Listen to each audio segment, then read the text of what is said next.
স্বাগতম জনাইছোঁ। মই ৰেখামণিয়ে আজি আপোনালোকৰ ওচৰলৈ আকৌ এটা নতুন ৰেচিপি লৈ আলুখিনি বইল কৰি লৈ এতিয়া এখন হেতাৰেৰে পিটিকি লৈছোঁ আলুখিনি।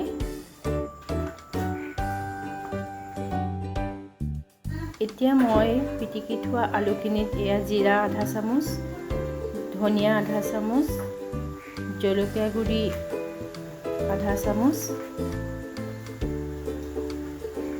আৰু মই এয়া হালধি আধা চামুচ দিছোঁ, নিমখ অলপ আন্দাজ মতে আৰু মেগী মছলা মই আধা চামুচ দিছোঁ। এতিয়া গোটেই পেষ্টখিনি মই যিহেতু বনাই লৈছোঁ, এতিয়া মই ব্ৰেড তাৰ লগতে মিলাই লৈছোঁ। ভালকৈ মই ব্ৰেডখিনি আলুৰ লগত মিলাই দিছোঁ। যিহেতু পিটিকি হৈ গ'ল, গোটেইখিনি মই মিক্স কৰিলোঁ। এতিয়া মই এটা এটাকৈ এয়া চপৰ নিচিনাকৈ মই বনাই লৈছোঁ।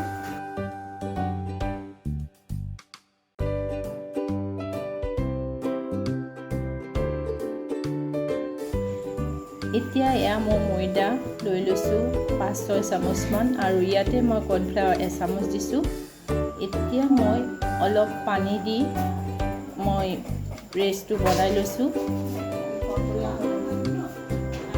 যিহেতু এতিয়া পেষ্টটো হৈ গ'ল, মই ইয়াতে বনাই থোৱা চবখিনি মই ইয়াত লেটিয়াই পেলাই এটা এটাকৈ ফ্ৰাই কৰিম।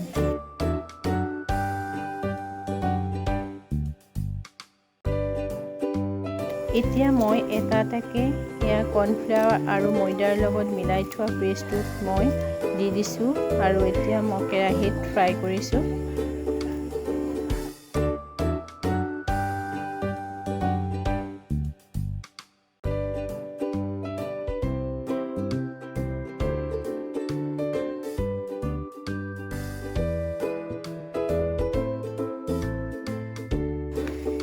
এয়া মই এটা এটাকৈ লুটিয়াই দিছোঁ আৰু ৰঙচুৱা হোৱাৰ লগে লগে মই এখন প্লেটত মই নমাই থৈ দিম।